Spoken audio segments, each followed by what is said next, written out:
আগুনের লেলিহান শিখা, বিরাট বড় জাহান্নাম, দিগন্ত ব্যাপী, যাহার সীমানা নির্ধারণ করা বড় কঠিন। শুধু আগুন আর আগুন, বিরাট বড় গর্জন আর গর্জন। আল্লাহর নবী বললেন, উম্মত, জাহান্নামের গর্জন হাসরের মাঠে 500 বছরের দূরত্বের রাস্তা থেকে শোনা যাবে। এমন প্রচন্ড গর্জনে হাসরবাসীগুলি হৃদয়ে কেঁপে উঠবে, সবাই ভয়ে বিহ্বল হয়ে যাবে। জাহান্নামের প্রচন্ড গর্জনে, তর্জনে, কান্নার আওয়াজে মা বোনরা, হাসরবাসীর কলিজা পর্যন্ত শুকায় যাবে, জিহ্বা বের হয়ে যাবে। পানির আশায় হাসরবাসী তামাম হাসরের মাঠ তন্ন তন্ন করে দৌড়াইবে। আল্লাহর নবী ডাক দিয়ে বললেন, সাহাবীরা রে, হাউজে কাউসারের পানি ছাড়া আর কোনো পানি সেই দিন থাকবে না। আমার উম্মত, সেই দিন আমি তোমাদেরকে ডেকে ডেকে ডেকে ডেকে হাউজে কাউসারের পানি পান করাবো।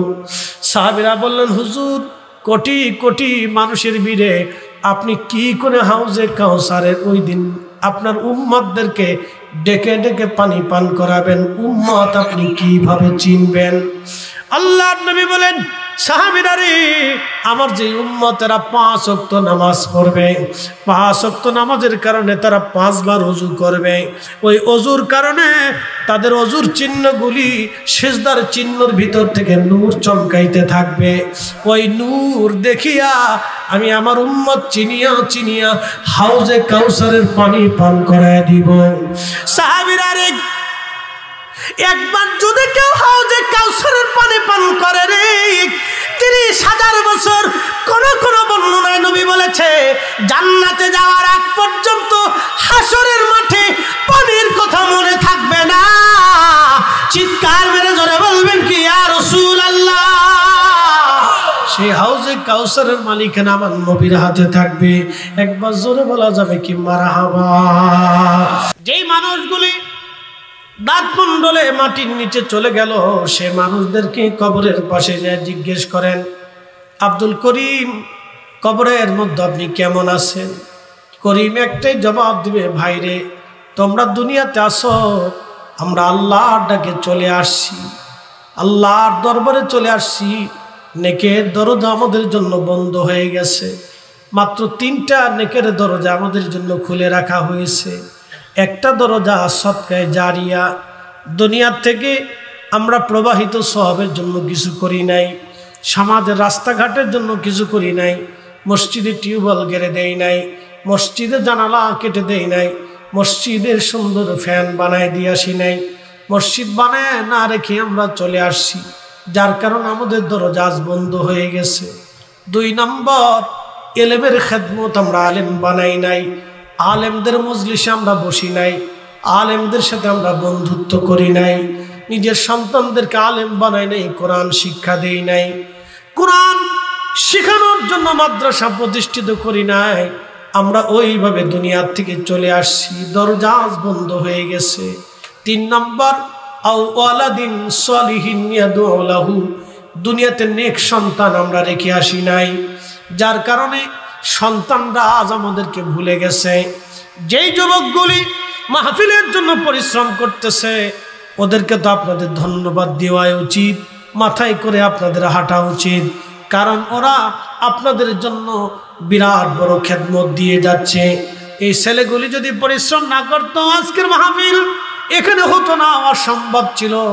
ওরা আউয়ালাদিন সালিহিন ইয়াদউ লাহু, নেক সন্তানের কাজ ওরা করে যাচ্ছে।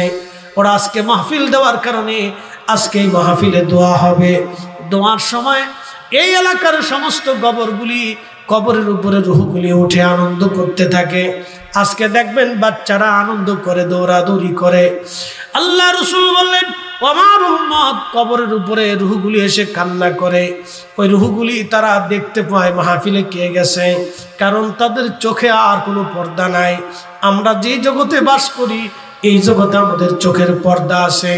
আমরা সামিয়ানার কারণে আকাশ দেখতে পারি না, মাটির কারণে নিচে কি হয় আমরা দেখতে পারি না, 2 পাশে সামিয়ানার কারণে 4 পাশে কি আছে আমরা দেখতে পারি না। আমাদের চোখের পাতা বন্ধ হইলে আর আমরা দেখতে পারি না। আরাফাতের ময়দান, এখন তো মক্কা থেকে হাজিরা গাড়িতে করে চলে যায়, এসি গাড়ি, এসি তাবু, তারপরেও টিকা যায় না, এমন গরম। এসি গাড়িতে করে নিয়ে যাওয়া হলো আরাফাতের মাঠ। আগের যুগের হাজিরা মক্কা থেকে আরাফায় হেঁটে হেঁটে যাইতো।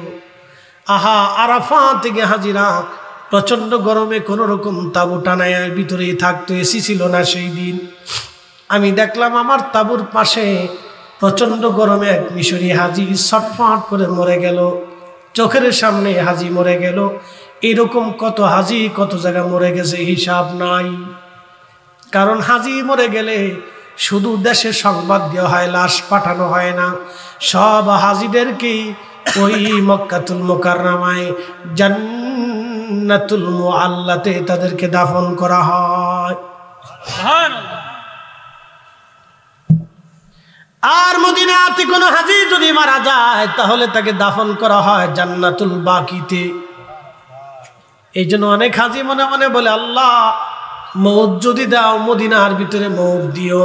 এত প্রচন্ড গরম, হাজার হাজার হাজি মরে গেল। আরাফা থেকে মুজদালিফা হয়ে জমারাত হয়ে মিনা হয়ে মক্কাতুল মুকাররমায় খুদার ঘর তাওয়াফ করে সাহি করে হোটেল পর্যন্ত এসে হিসাব কষে দেখলাম মিনিমাম 30 কিলো রাস্তা হাঁটা লাগছে। আর শুধু কি হাঁটা, পানির পর পানি, পানির পর পানি, পানির পর পানি, তারপরও পানি তৃষ্ণা যায় না। 10 মিনিট পর পর কলিজা শুকায় আসে, গলাগুলি জিব্বার নিচ দিয়ে গলাগুলি শুকায় আসে। এমন লু হাওয়া, এ হাওয়ার ভিতরে গলাগুলি শুকায় আসে, এমন প্রচন্ড গরম। এ মুসলমান নাসিরনগরবাসী, সেই দিন হাজার হাজার মাইল পথ অতিক্রম করে সাহাবীরা কালেমার দাওয়াত পৌঁছাইলেন। আমার রসুল নিজে পায়ে হেঁটে হেঁটে এই কঠিন মরু পথগুলি পাড়ি দিয়েছেন। আজকে কত সুন্দর কালেমা আপনি পাইলেন, ইসলাম পাইলেন। মাহফিলে আপনারা আজ বসতে মন চায় না। আপনি যদি যান ভারতে, বহু অঞ্চল আছে মুসলমানরা মাহফিল করতে পারে না। এই কথা কর না কেন? মুসলমান মাইকে আজান দিতে পারে না, মুসলমান মাইকে আজান দিতে পারে না। ভারতের বহু মসজিদ আছে, মুসলমান মাইকে আজান দিতে পারে না। মাইক সারা আজান দিতে হয়। আপনি যদি যান স্পেনে, মুসলমান ইচ্ছা করলে মসজিদ বানাইতে তারা দেয় না। মুসলমান মসজিদ বানাইতে পারে না, নামাজ পড়তে পারে না। আপনি যদি যান ইউরোপের বহু অঞ্চল, ইচ্ছা করলে মসজিদ বানাইতে পারবেন না। কিন্তু আজকে ইচ্ছা করেছেন মাহফিল সাজিয়ে দিয়েছেন, ইচ্ছা করেছেন আলেম দাওয়াত করে ওয়াজ শুনতে বসে গেছেন, কিন্তু ওই সমস্ত দেশে ইচ্ছা করলে আপনি পারবেন না, ইচ্ছা করলেই পারবেন না। আল্লাহ আমাদেরকে ভালো জায়গা রেখেছেন। একবার শুকরিয়া আদায় করে জোরে বলেন আলহামদুলিল্লাহ।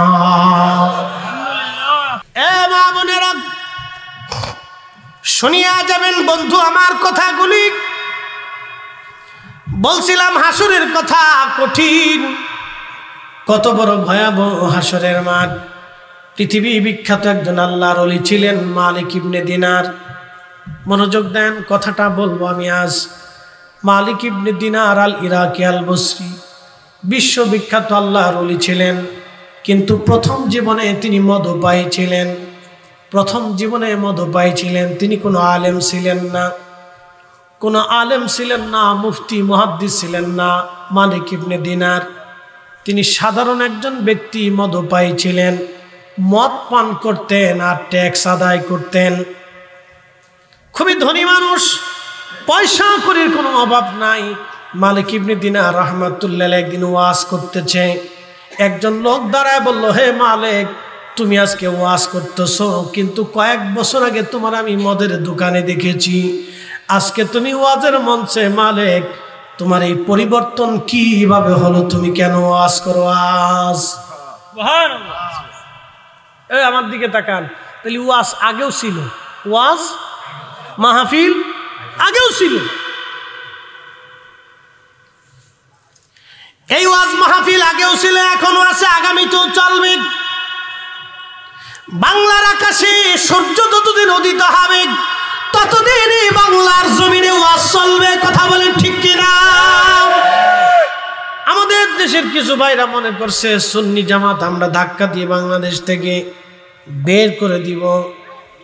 সম্ভব? একসাথে বলেন, জোরে বলেন, ভয়ে ভয়ে বলেন। ভয়ে ভয়ে বলতেছে সুন্নি জামাত কি চলে যাবে কারো ধাক্কা? না না, এটা চলে যাওয়ার জামাত না, এটা শাহজালাল রহমতুল্লাহ জামাত, 360 আউলিয়ার জামাত। হাত উঁচা করে বলেন ঠিক কিনা? এটা বিদায় হওয়ার জন্য জামাত আসে নাই। শুনিয়া যান নাসির নগরবাসী, মালিক ইবনে দিনার আল ইরাকি আল বসরি রাহমাতুল্লাহ আলাইহি তিনি বলতেছিলেন, আল্লাহর বান্দা ঠিক বলেছো, কিছুদিন আগে আমি মদ পাইছিলাম, আজকে কেন পরিবর্তন হলাম? আর শুনো, আমার একটা মেয়ে ছিল 3 বছর বয়সী, 3টা বছর বয়স তার হয়েছে। মেয়েটা আমার সারা কখনো থাকতো না, সব সময় আমাকে নিয়ে থাকতো। বাড়িতে গেলে আমার কাছে ঘুমাইতো, আমার সাথে খাইতো, আমার সাথে বসতো, আমার কোলের মধ্যে সে সব সময় থাকতো। কিন্তু আমি ছিলাম মদপায়ী। লাইলাতুল বরাতের রাত্রে, কোনো বর্ণনা আসছে শবে বরাতের রাত্রে, কোনো বর্ণনায় শবে কদরের রাত্রে আমি মদপান করতেছিলাম। মদপান করতেছি শবে বরাতের রাত। চিন্তা করেন তো, এই রাতে যেই লোকটা মদপান করে সেই লোকটা কত বড় মুসলমান। আমি শবে বরাতের রাত্রে মদপান করতেছিলাম, মদ খাইতেছিলাম। এমন সময় আমার ছোট্ট মেয়েটা আমার কাছে এসে ছোট ছোট কচি কচি হাত দিয়ে মদের বোতলগুলি ফেলে দিচ্ছিল। আমার দেখতে খুব ভালো লাগতেছিল, মেয়েটা মদের ছোট ছোট পেয়ালাগুলি ফেলে দিচ্ছে। কিন্তু আমি তার উপর রাগ করি নাই, যদি ধরে ধরে বারবার চুমা খাইতেছিলাম।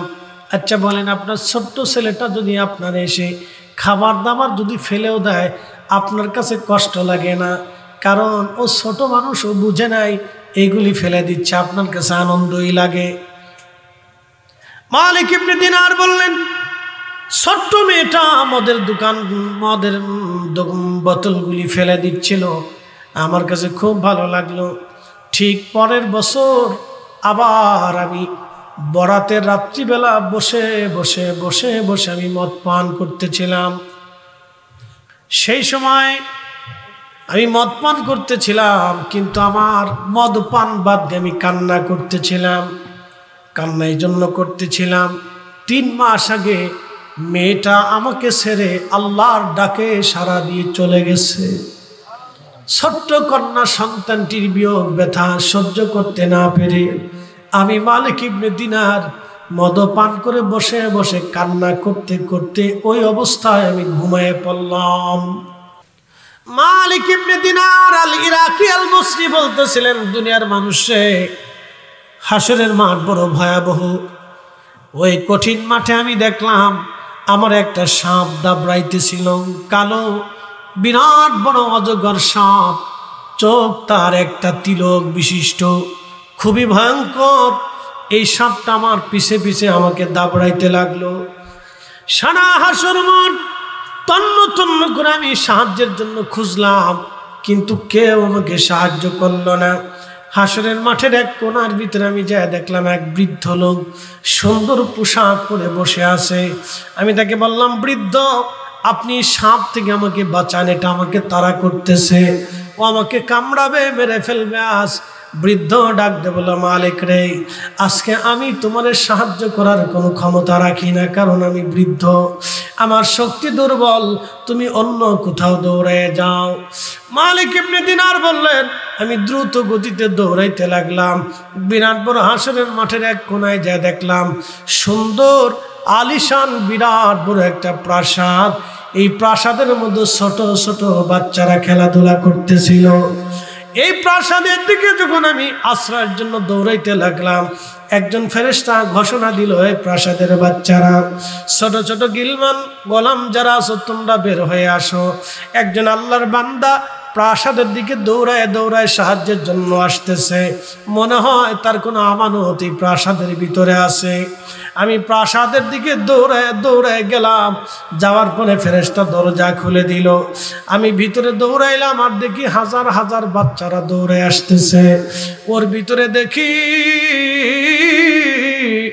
আমার সেই ছোট্ট মেয়েটা যে আমার কোল ফাঁকি দিয়ে খালি করে চলে গিয়েছিল। আমি মালিক দেখি রে, ওই মেয়েটা দৌড়ায় দৌড়ে আমার দিকে দৌড়ে আসতেছে। আমারে দেখা আব্বু আব্বু বলে দৌড়ায় আমাকে জড়ায় ধরছে। ছোট্ট মেয়েটা যখন আমার কাছে আসলো, ওই সাপটা, ছোট্ট মেয়েটা সাপটাকে ধরতে গেল, দৌড়ায় সাপ পালিয়ে গেল। আমি বসে পড়লাম, মেয়েটা আমার কোলের মধ্যে বসে আমাকে আদর করতে লাগলো। আমার দাড়ি ধরে, চুল ধরে, মাথা ধরে মেয়েটা আমাকে আদর করতে লাগলো। আর ডাক দিয়ে বলতেছে, আব্বু এখনো কি তোমার সময় হয় নাই তুমি আল্লাহর দিকে ফিরে আসবা? আব্বু এখনো কি সময় হয় নাই তুমি মদ পান করা ছেড়ে দিবা? আব্বু তোমার কি এখনো সময় হয় নাই তুমি নামাজের কাতারে আসবা? আব্বু তোমার এখনো কি সময় হয় নাই তুমি রোজার মধ্যে আসবা? আব্বু তোমার এখনো কি সময় হয় নাই তুমি জিকিরের মাহফিলে বসবা? আব্বু তোমার এখনো কি সময় হয় নাই তুমি মসজিদে যাইবা, মসজিদে দান সদকা করবা? আব্বু তোমার এত সম্পদ দিয়ে কি করবা? আব্বু তোমার এখনো কি সময় হয় নাই আল্লাহর দিকে ফিরে আসবা? মালিক ইবনে দিনার আল ইরাকি বসরি রাহিমাহুল্লাহ বলতেছিলেন, আমার ছোট্ট মেয়েটা আমাকে কোলের মধ্যে বসে বসে এইভাবে বলতেছিল। আমি ডাক দিয়ে বললাম, মা গো বলবানি আজকে কঠিন হাসরের মাঠে ওই সাপটাকে কেন আমারে দাবড়ায়? আমার মেয়েটা ডাক দিয়ে বলতেছে, আব্বাজান ওই সাপটা হলো আপনার বদ আমল। সারা জীবন আপনি অন্যায় কাজ করেছেন, জুলুম করেছেন, আল্লাহর সাথে আপনি আল্লাহর বিরুদ্ধাচরণ করেছেন, আল্লাহর আইনের বাহিরে কাজ করেছেন। গুনাহ করার জন্যে সমস্ত গুনাহগুলিকে আল্লাহ জমা করে আজকে আপনার শাস্তি দেওয়ার জন্য এই সাপটা আপনার পিছনে লেলিয়ে দিছে। এটা আপনার বদ আমল।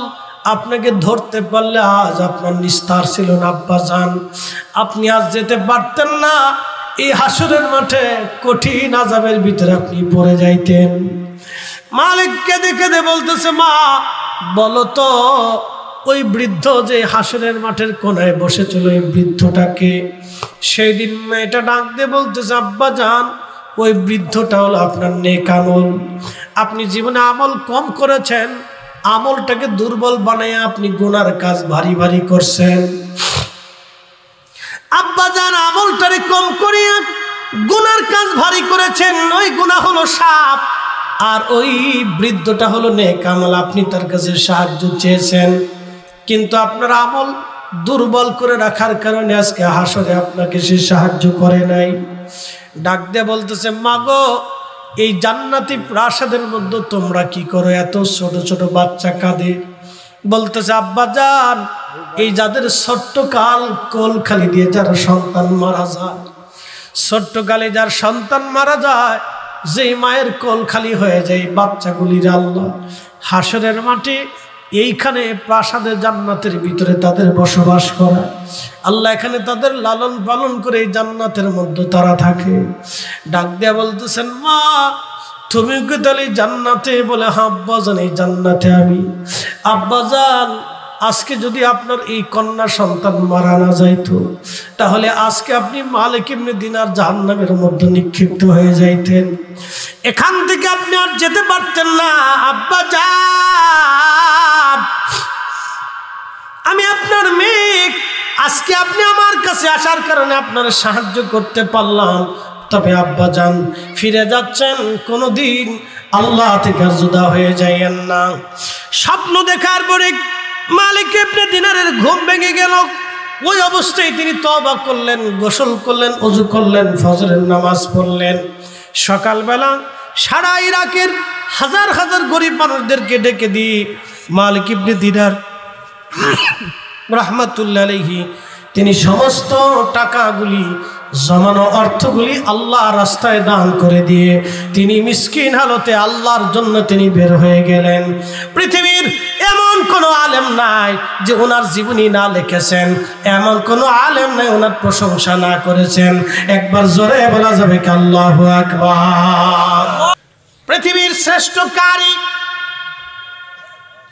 এই উম্মতের শ্রেষ্ঠ কারি যিনি, যার তেলাওয়াতের লাহারে সাহাবীরা মুগ্ধ হতেন, তিনি হযরত উবাই ইবনে কাব রাদিয়াল্লাহু আনহু।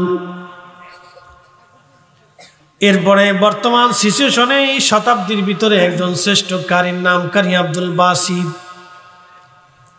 আপনি চিন্তা করেন, উম্মতের শ্রেষ্ঠ কারি উবাই ইবনে কাব।